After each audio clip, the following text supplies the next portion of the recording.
Hello there and welcome to the Card Grotto. Today I'm back with another of my Back to Basics episodes. Today I'm going to talk about stamps. If you're a beginner, this hopefully will help you. If you're an experienced crafter, you're probably going to find it fairly boring, so I'm just going to go through the basics of stamps, hoping that it helps some of you that don't quite understand the differences, or just so you can see what's about or anything like that. So mainly there are three types of stamps. There are clear stamps, wood mounted stamps, and unmounted or cling stamps. There is also foam stamps. They're not around that much these days that I've seen, maybe more towards scrapbooking or mixed media and things like that. In general there's very few foam stamps for card making. So first of all I'm going to go through the different types. So wood mounted stamps to start with. When I first started card making, pretty much all of the stamps were wood stamps. You could barely get any clear stamps at all. That makes me sound like I'm prehistoric, but honestly it really was. Wood mounted stamps were the ones that pretty much you went for. I started off with penny black stamps. These are the wood mounted ones. I still have quite a few of them. I don't use them as much now than I used to, but there is something quite nice about wood mounted stamps.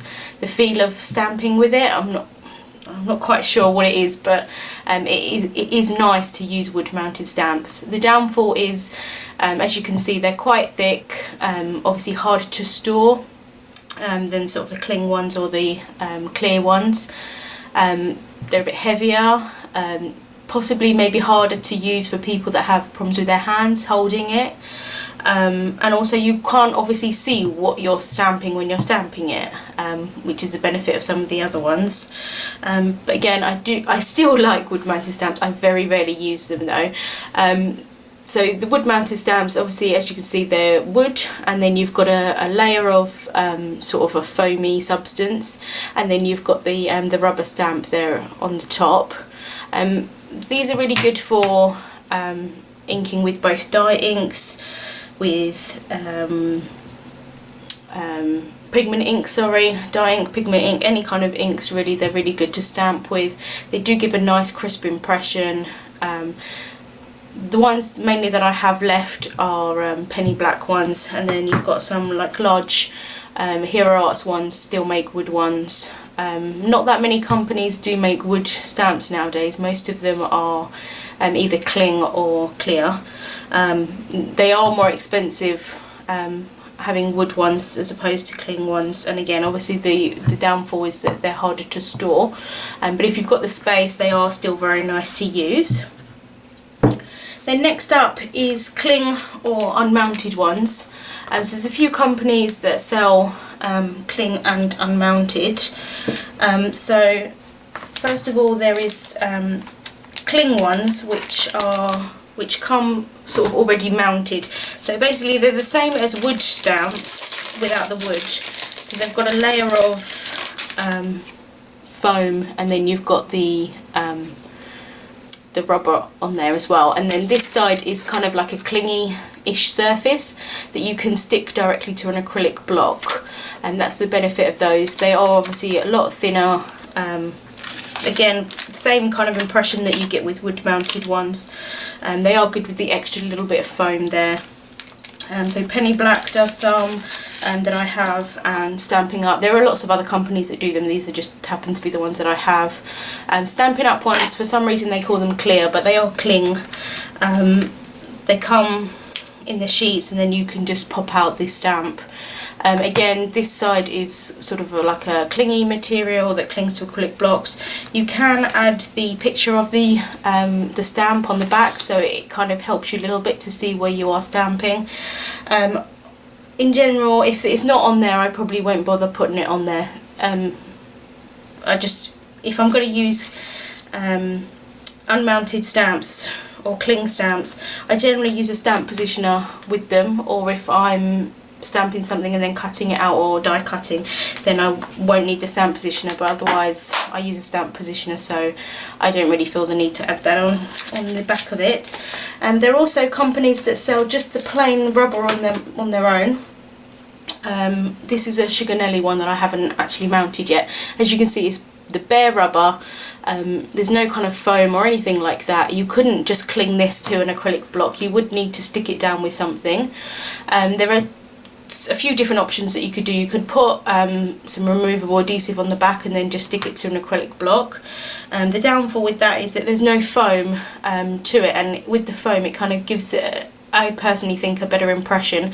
You could add foam underneath, so like a foam mat, like an old mouse mat or something like that, and then stamp that. The benefit again of these is that obviously they're so thin that you can store them quite easily.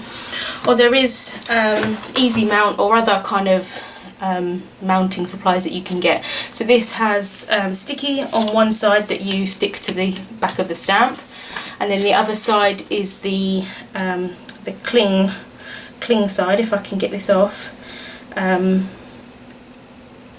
same as the ones that you buy, and then this sticks to the acrylic block. I have mainly the black one because it's a bit thinner, but the grey one is a lot easier to get hold of. There are other makes that that sell that kind of stuff, and all you do is just take off the sticky side of it, stick it on, cut it out with some scissors, and easy peasy.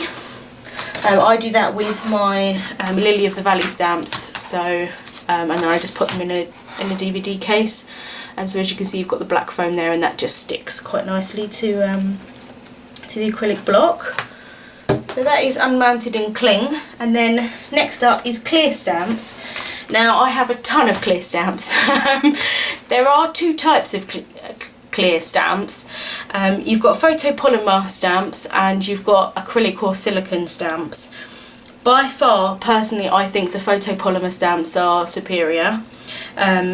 Majority of the makes, the manufacturers now do photopolymer anyway. They might be maybe slightly more expensive to buy. I don't quite think it works out that way, although the acrylic or silicone stamps often are quite cheaper.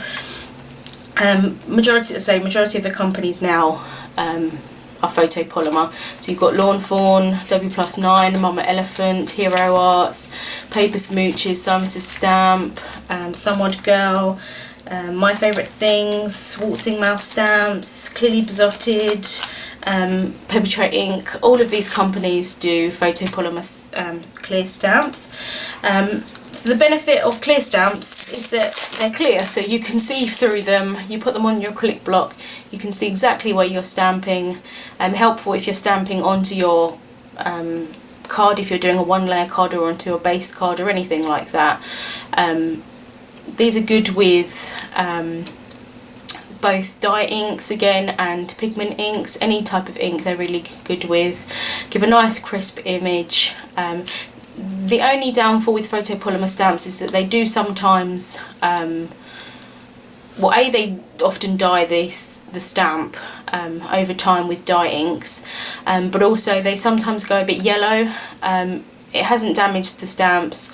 You are supposed to keep them out of direct sunlight because it can cause them to yellow. In general though, it doesn't harm the stamps. They just turn a bit yellow, which, you know, is fine. So that's all of those ones.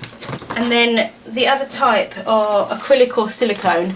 Penny Black does these type of ones. They don't actually say whether they're made of silicone or they're made of acrylic. Either way, they are harder to stamp when using dye inks. If you've noticed, they're when you add the dye ink to them, it sometimes pulls on the stamp, and then when you stamp it, it doesn't quite give as crisp of an impression as photopolymer ones. You can generally tell the difference in that these are more rubbery to feel, if that makes sense. They're a bit squishier. Often they're harder to get off the backing sheet, more so than the photopolymer ones. Sometimes if you pull them, you feel that they could rip. I personally wish that Penny Black did photopolymer ones, because I generally use dye ink most of the time. They work fine with pigment ink, but don't work so well with dye ink. You can get an eraser and erase the the back of it, just to give it a more of a porous surface for the dye to sort of seep into the material. You could use a fine sandpaper on it. You can also stamp with Versamark ink first and then stamp with your dye ink. It's a bit of faffing around for me personally. The only acrylic stamps or silicone stamps that I own are penny black ones, just because I like the images, but as you've probably seen, I don't use them very often just because of the fact that I don't get as crisp as an impression as I would like. I'm not quite sure why penny blacks don't use them. I have got nothing against penny black at all, because like you've seen, I have a lot of their wood mounted stamps, and they were the first stamps that I ever bought when I was first started card making, and I still love the images to this day. I just wish that these clear ones would stamp a bit easier, but their wood ones and their cling ones stamp absolutely fine. I hope that has helped some of you just to kind of understand the differences between the different stamps. Thank you so much for watching, and I'll see you soon.